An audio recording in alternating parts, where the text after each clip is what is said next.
Hello everyone syllogism रे आमे तीनोटी टर्म पढ़ंती major term minor term and middle term. यही टर्म गुड़िक जानिबा निहाती दरकार नहेले आमे माने वैलिडिटी बाहर करि परिबा नाही। इंग्लिश ग्रामर रे तमे माने सब्जेक्ट आ प्रेडिकेट को पढ़िथिलो। इंग्लिश ग्रामर रे हेल्पिंग वर्ब आ ऑब्जेक्ट को नेकी हमर प्रेडिकेट तैयारी हेउथिला, किंतु एठी केवल ऑब्जेक्ट को नेकी हमें प्रेडिकेट काउंट करिबा। सिलोजिज्म मेडिएट इन्फ्लुएंस होता है, सेथि पई एठी हमें देखिबा दुईटा प्रीमाइस आ गोटे कंक्लूजन था।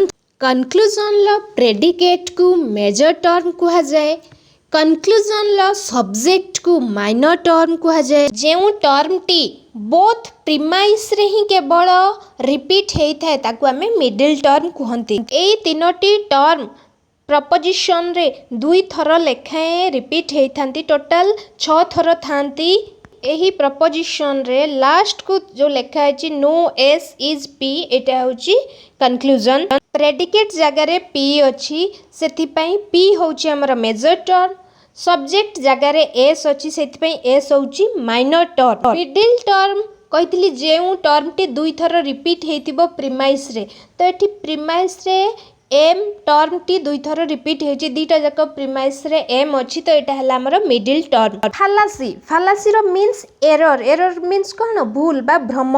फालासी ऑफ इलिसिटी मेजर काहाकू कहिबा जदी मेजर टर्म कंक्लूजन ले डिस्ट्रीब्यूट हेछि किंतु प्रीमाइस रे डिस्ट्रीब्यूट हेइ नाही, सेतेबेले फालासी ऑफ इलिसिटी मेजर क्रिएट होता है, ताकू फालासी ऑफ इलिसिटी मेजर कहा जाए। कंक्लूजन रे डिस्ट्रीब्यूट हेछि माने प्रीमाइस रे डिस्ट्रीब्यूट हेबा दरकार, नहेले फालासी क्रिएट हेबो। माइनर टर्म कंक्लूजन ले डिस्ट्रीब्यूट होई कि जदी प्रीमाइस रे डिस्ट्रीब्यूट होई नाही ताहाकू फालासी ऑफ इलिसिटी माइनर कहा जाए। जदी मिडिल टर्म दुईटी प्रीमाइस भितरु गोटिए भी प्रीमाइस रे डिस्ट्रीब्यूट होई न थाए ताहाकू फालासी ऑफ अनडिस्ट्रीब्यूटेड मिडिल कहा जाए। एग्जांपल ले तीनोटी जाक फालासी को हमें चेक करिबा। आगरु भी गोटे वीडियो रे कहिथिली नो बोथ सब्जेक्ट एवं प्रेडिकेट को डिस्ट्रीब्यूट करे, ऑल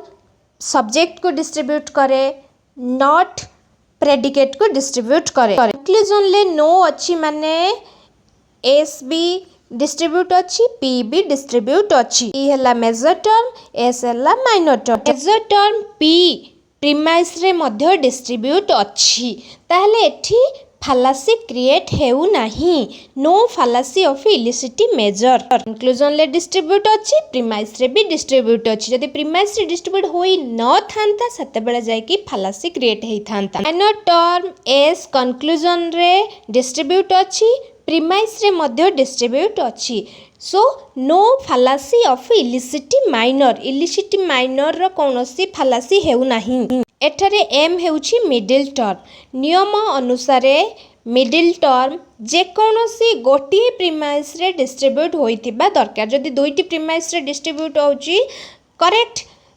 एटलिस्ट मिनिमम गोटे प्रीमाइस रे डिस्ट्रीब्यूट हेइतिबा दरकार। Premise 2 no S is M, एई प्रीमाइस रे एम टर्म टा डिस्ट्रीब्यूट अच्छी, no fallacy of undistributed middle. एही प्रपोजिशन ले गोटे भी फालासी नाही, यह एक वैलिड मोड अटे।